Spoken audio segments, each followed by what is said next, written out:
times you have to start practicing not allowing the voice in your head to tell you what to do. And one of the reasons that you're doing that is because as you become more aware, you start to become more aware of the fact that one of the things in your life that doesn't work is following that voice all the time, right? Because if you start to pay attention to the voice in your head, you'll start noticing that something's wrong. Something isn't right about that voice because it tells me to do things that cause trouble. It tells me not to do things that I should do. It tells me to do things that I shouldn't do. And when I follow it, I find I have negative consequences. I find that I'm in trouble. I get in trouble with other people. I get in trouble with my own health. You know, I get in trouble with, you know, the things that I need to deal with in the world. So doing it every single day is the first and most important thing. Then once that is understood and established, you can come up with what works best for you. What a lot of people find out is to do it the first thing in the morning is a good idea because you're kind of clearing your head and you're preparing yourself to be more aware for the rest of the day of what's going on, and you're preparing yourself not to fall into a negative mood. So it's good to start your day with meditation. A lot of people find it's good to end your day with meditation before you go to bed to clear your mind again, you know, and to reset yourself, to relax and go to sleep, to let go of the day. So those are the two times that are most popular. But it doesn't matter per se whether you do it either one of those two times, as long as you do it every single day without fail.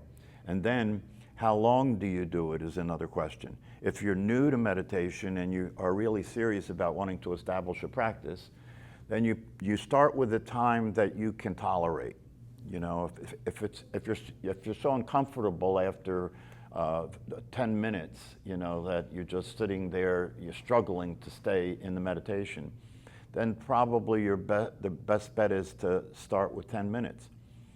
But when you start with the 10 minutes, you want to make sure that you do it precisely for 10 minutes. And so it's highly recommended that you use some kind of timer. You know, there's an app that I recommend that people use on the phone. It's called Insight Timer. It allows you to set a time and it'll ring a bell like I did at the beginning and the end of the meditation. I don't recommend guided meditation. I don't recommend meditating, listening to meditation music. And the reason I don't recommend those things is because the practice of meditation, from the way it's intended, right, is to really keep the environment and to keep what's happening minimal, to keep it minimal, right? So you don't want anything to be happening that will add to what's taking your attention from the breath, like music or guided meditation. Why? Because the practice of meditation is a practice where we're actually practicing to realize something. We're practicing to realize something that will make a difference. And in order to realize that something that'll make a difference, we have to have the practice be as pure as possible. No noise coming from us, no movement coming from us. That's why during the practice, part of the practice is to not move your body. If you have an itch, you don't scratch it, you just stay with the practice. And by doing that, you begin to notice that if you don't scratch the itch, it will come and go. This is an important thing to realize, because if you are paying attention to emotions or you're paying attention to thoughts, they also will come and go on their own, you know, if you just leave them alone. So this is part of what you're learning through the practice of meditation. You're learning to be still. You're learning to understand that there is a stillness that's available at all times. It's called awareness. The awareness that you are, the awareness that we are, is still. It never moves. It's available at all times, right? We don't know that because we're busy all the time. So when you practice meditation, you're practicing becoming aware of that which is still at all times in your experience. There's something that is still at all times in your experience called awareness, right? And so that's part of the practice. What else? So you want to start with a time that's manageable, right? But eventually you want to work start to expand that time. What they say in the literature and the teachings is that if you get it up to 30 minutes, that's a good solid practice. 30 minutes a day is a good solid practice. And if you're doing that over time, you will start to get the benefits of doing the practice. Another part of the teachings that recently I saw this, that in one particular form of practicing meditation called Vipassana, they sit for an hour at a time. You know, they have a 10-day training that you can go to learn how to do the Vipassana technique, right? Which is different from the one that I teach. The one that I teach is the Zen technique. The Vipassana technique is one where you're doing what they call body scan. You're going from your head to your toe, and you're from your toe to your head back and forth. The whole time you just keep scanning the body. And that form of meditation, they say you practice an hour at a time. And when you get trained to do that form of meditation, they tell you to practice 2 hours a day. Not many people who get trained in that technique practice 2 hours a day, I can tell you that, right? So, you know, my take on that is that's too much to ask somebody to start to practice 2 hours a day. The Zen approach to practice is 30 minutes. If you go to a Zen meditation center and you meditate with Zen practitioners, they meditate for 30 minutes, not more than 30 minutes. The literature says that if you meditate more than an hour at a time, after an hour, the value of the practice of meditation gets lost. You know, it's kind of when you get to an hour, anything past an hour is not going to be productive, right? Because the system can't tolerate any more than that, right? So you want to work up to 30 minutes and then keep it at 30 minutes, right? And make sure you do it every single day. Now, once you have a solid practice that you're doing it every single day for a period of time, right? You will naturally start noticing that you start to be more aware during the day. You start to notice things more than you did during the day.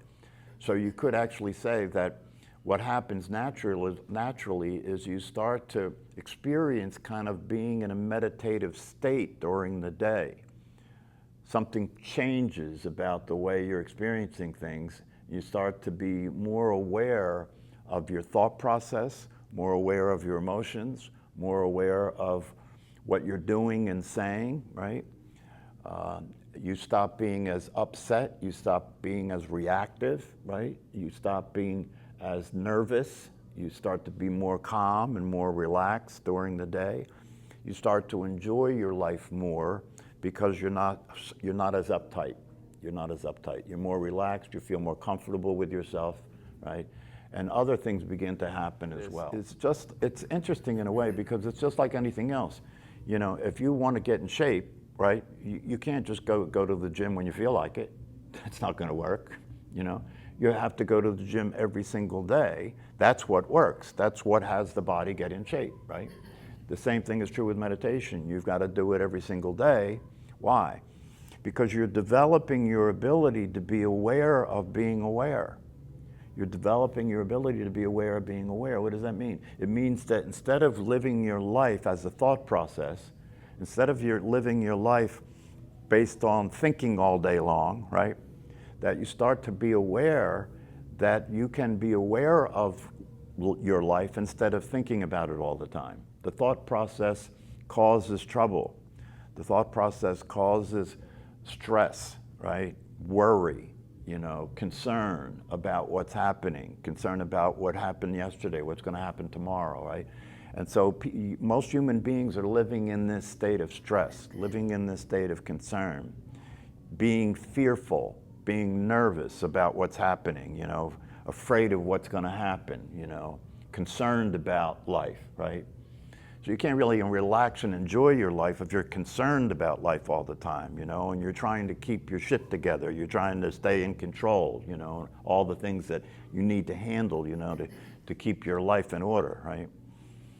So in meditation, the original intention of the practice of meditation is to end suffering. And the suffering that it is intended to end is the suffering that happens when you're living your life by thinking about it all the time and reacting to life, right? Because if you start to pay attention to the thought process, one of the things that you see about it is that it is rejecting reality. It's rejecting reality. What do I mean by that? Things happen, and then you think that you don't like what's happening. Things happen, and then you think it shouldn't be happening. Something different than what's happening should be happening. Well, if that's what you're thinking and you're believing your thoughts, you are now in conflict with reality. Because what's happening is what's happening, not what you think should be happening, right? So if you really develop an understanding, you can see this is the source of a lot of suffering, right? If somebody that you love, if somebody in your family, if your parents or your children or your spouse, right, behave in a way that you don't think they should be behaving, right, then now you're in conflict with them, right? Now you think they should change, right? This is what keeps lawyers in business, right? Because people who get married start to have conflict with each other because they start noticing the other person should be different than they are. They should be like me. If they were like me, we'd get along, right? Or the world should be the way I think it should be. Then I'd be happy, right? Well, that's insane. That's just insane. So by practicing meditation, you begin to become aware that you are not the voice in your head. And that's a big relief for a lot of people, because if you think you are the voice in your head, you've got to believe that you're crazy. Because the voice in your head is crazy a lot of the time, right? When it's talking to you about what's going on, right? I often say, if you start to really pay attention to the voice in your head, right? Not like it's you, but like it's there and you're not it, right? If you do that, if you start paying attention to it, you'll start to see how crazy it is. You know, you can walk into a public place, right? And the voice in your head, when you walk into a public place, the voice in your head starts doing a narrative, starts doing an evaluation of everything that's happening. Everybody you look at, right? Oh, I like that person, I don't like that person. That person's ugly, that person's pretty. That person's too fat, that person's too skinny. The person in front of me in line to pay at the counter is too slow. When I'm driving my car, the people in front of me are in my way. This is what the voice is doing all day long. It's keeping you in this crazy nervous condition, right? And if you don't understand that and you're just believing that the voice is you, right, then you have to keep a lot to yourself. Because if you told everybody what you think you're thinking, they would surely think you're crazy, right? So people hide their inner experiences, right? They keep it to themselves because they don't want people to find out how crazy they are. The only problem is everybody's crazy that way, right? So if you start to have an honest, you know, I'm a psychologist, right? So when I meet with people in my office, they come and they tell me what they think and how they feel, right? And they're suffering, right? And it's always the same thing, you know, that they think the way they think is crazy, or they think the way other people think is crazy. So they're in conflict with their own mind, and they're in conflict with other people, right? And then this creates more stress, more upset, more frustration, more anger, more depression, you know, more anxiety, right? Until you're a case, until you need somebody to help you, you know, because you're afraid that you're really going to lose your mind, you know. Either that, or you've been running away from the experience of being who you are because it's nerve-wracking to be who you are. It's nerve-wracking to be the character that you're playing in this drama, right? And so you run away from that. How do you run away from that? Well, watch more TV, drink more beer, drink more wine, smoke more pot, you know. Just keep yourself busy so you don't have time to witness your own insanity. So meditation is a way out of that situation, right? Meditation is a way of practicing something that can help you to start to notice that you have a voice in your head that you thought was you, but now you realize it's not you, It's not hard to realize it's not you. All you have to do is pay attention to it and realize if it was me, when it was time to go to bed, I would just stop thinking and go to sleep. But that's not what happens. The voice just keeps talking. And if it was me, I would only say nice things. If the voice was me, I would only say nice things. But the voice isn't like that. The voice criticizes you. It says negative things. It produces fear because it's concerned about what's going to happen, right? It's concerned about whether you're good enough. It's concerned about whether your life will work out, right? So you're trying to make your life work out. You're trying to do what the right things are to do to have your life be the way you want your life to be. And that is the daily rat race. That's the daily getting up in the morning, going through the motions again, putting up with life, putting up with the traffic, putting up with your job, putting up with your family, and then you go to bed and sleep at night and get up the next day and do it again. Right? After a while, that starts to wear you out. You start feeling like enough already, and then life just becomes, to try and escape. And then addiction becomes a problem, whether it's food, alcohol, pornography, whatever it is. So this is the condition. So meditation is a way of practicing something that can help bring us out of that condition of suffering, right? The condition of suffering. And that condition of suffering is a condition where you don't know who or what you really are, and you believe you're the thinker of your thoughts, and you believe you're the person who takes action, who does the things you do in your life. You believe all that, right? So meditation over time will allow you to come out of the suffering, to come out of the craziness. And how will it do that? Well, the way it'll do that is you start to be aware that as long as you believe the thought process, as long as you think that you're thinking, right, that you will stay involved, you will stay in that condition, right, that stressful condition. Right? But when you start to realize that I can pay attention to that, and I can realize that if I follow that, if I believe in that, it's going to keep me in that condition. But if I'm paying attention to that, and I know I'm not the thinker, right, I can start to get free from the effect of that on me, right, by being more relaxed consistently and not referring to that as a way of living my life, and then I become more available to life itself. And the suffering stops.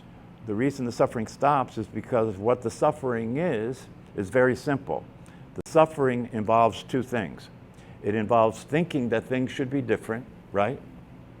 That's going to cause suffering. And if you pay attention to the voice in your head, it's doing that all the time, thinking that things should be different, right? That's going to cause suffering, right?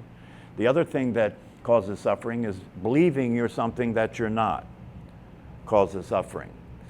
Believing that you're the thinker of the thoughts causes suffering. Believing that you're a physical body causes suffering. Now, that starts to get complicated, right? Because the idea that your physical body is something that's pretty common. Everybody believes that they're this flesh bag, right? Everybody believes that they're this, right? Well, the evidence is clear that that's simply not true. And it's important to begin to understand that what you are is not physical. It's not a physical body, What you are is the awareness that is aware of the physical body, right? If you were the physical body, you would be, if I was the physical body, my hand would be able to see the world. My hand would be able, if you were the physical body, right? Well, I can see my hand can't see me. Therefore, it must not be me, right? My whole body, I can see my body, right? So it must not be me, right? So this way of starting to look at things and see them the way they actually are starts to bring you out of the condition that you were in. And when you start to come out of that condition, you start to realize that all I have to do to have the happiness that I seek, all I have to do to have the happiness that I seek is stopping paying attention to the thinking activity that's causing me to believe that things should be different. Stopping paying attention to the thinking activity that's telling me things should be different. And by not paying attention to that, by not believing in that, right, it will lose its ability to make you crazy. It'll start to calm down, it'll get quieter, And when it gets quieter, you start to be aware of the fact that when there's no suffering, I'm happy. So happiness is not something I'm chasing anymore. It's something that I'm aware I already have when I stop suffering, right? So you see, now you're getting a handle on reality. You're able to see the way things really work. And when you can see the way things really work, you can actually produce what you're after in life, which is to be satisfied, peaceful, and happy, yes? That's what everybody wants, right?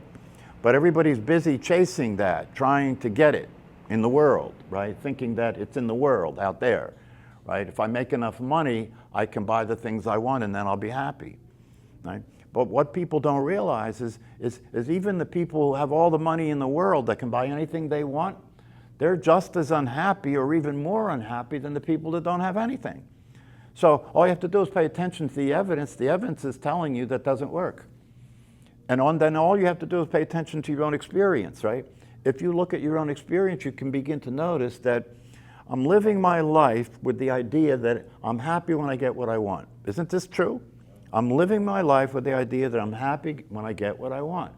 But what I don't notice is every time I get what I want and I have it, I don't want it anymore because I have it, right? And then I start feeling like it's not doing the job, you know. What I got that I want, it stops feeling like it's fulfilling, you know. I start feeling like something's missing again, and so then I start looking for the next thing. If you pay attention, you can see this is how you're living your life. You start looking for the next thing, right? Aren't you looking forward? Aren't you? You're looking forward. Why?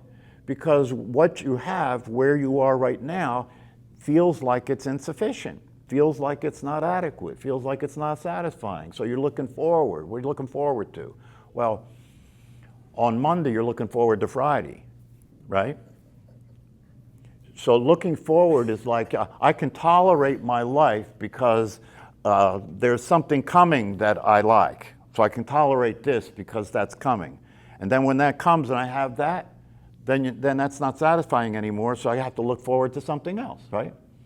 So I'm looking forward to, you know, when I was a kid, I was looking forward to being a teenager. When I was a teenager, I was looking forward to being an adult. When I was an adult, I was looking forward to get married. When I got married, I was looking forward to having kids.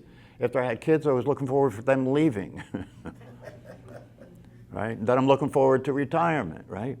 But if you start to wake up, if you start to see how things really work, you realize, wait a minute, you're playing a losing game. Because everything you get isn't it. Everything you get isn't it, right? So this pursuit of happiness is a failure. This pursuit of happiness isn't working, right? So, okay, so what does work? Meditation is a process that can allow you to discover what does work. What does work is to stop playing the game that you're playing by thinking and believing your thoughts. And when you stop doing that, you notice that you feel happy. You feel happy because I'm not chasing anything anymore, right? I'm not chasing anything anymore. I'm just experiencing the fact that I exist is enough. The fact that I exist is enough to be happy. And most people ignore the fact that they exist, don't they? You know, life sucks and then you die. I didn't ask to be born. That's the way the mind operates in relationship to life, right? Because it's always comparing things. It's always comparing things. So the one thing that is the most precious and most valuable experience possible is the experience that you exist, isn't it? Isn't it? I mean, you know, that's what you're going to lose when the body goes, is the experience that you exist, right? But the fact that you exist for most people doesn't matter. That doesn't matter. Why? Because the experience that I exist is not fulfilling. It's not fulfilling, the experience that I exist. Why isn't it fulfilling? Because I think that I'm something that I'm not. I think that I'm something that I'm not. I think that I'm the body, right? So if the body gets old, I'm miserable because I believe that I'm this thing. And this thing's going to die. So if I believe I'm this thing, I'm going to die. So already I'm afraid. I'm afraid because it could happen at any time. I might be in an accident and get killed, right? So this is the world that we're living in, right? Meditation can allow you to come out of that, right, and realize your true nature, which means that the mistaken identity that you've taken on, you know, which is to believe that you're a personality instead of the awareness, right? Now you're being that personality, and that personality that you're being, right, has to compare itself to the rest of the personalities, right? So it can feel like it matters, so it can feel like it's lovable, so it can feel like it's acceptable, so it can feel like it's happy, right? But it doesn't work. It just doesn't work. And the reason it doesn't work is because you're not what you think you are. You're not a personality and you're not a physical body, right? But everybody's playing that game, right? Everybody's playing that game. That's what you were conditioned to believe you are when you were a kid. That's what you learned. You were given a name, you were shown a mirror, and they said, that's you, that physical body is you. And so you take that on and you start living that life, right? And when you start living that life, you start living the life that's stressful. You start living the life that's difficult. You start living the life that's bound to fail. You start living the life that will end in death, right? So when you wake up and you realize the truth about yourself and you realize, wait a minute, if I'm not a physical body and I'm not a personality, what am I? I am the awareness that exists. I am the awareness that exists. And when you start to recover your true nature, when you start to realize your true nature, and you start to experience what you actually are, then there's happiness, then there's satisfaction, then there's peace. So it's called the natural state. It's the way you are when you stop being something you're not. It's the way you are when you stop being something that you're not. How do you stop being something that you're not? Stop believing the thoughts that are telling you that you're something that you're not. So the reason the talks are important is because the talks are showing you what meditation can bring to you. It's showing you if you do this every single day, you will get a result that is very profound. You will get a result that's life-changing. You will get a result that leaves you experiencing a natural state of well-being, of happiness, of satisfaction. That's what's available. But it's not free lunch. You've got to practice meditation so you can come out of the dream, you can come out of the miserable state and start to experience a natural way of being in the world that's satisfying and fulfilling. So that's my infomercial for meditation today.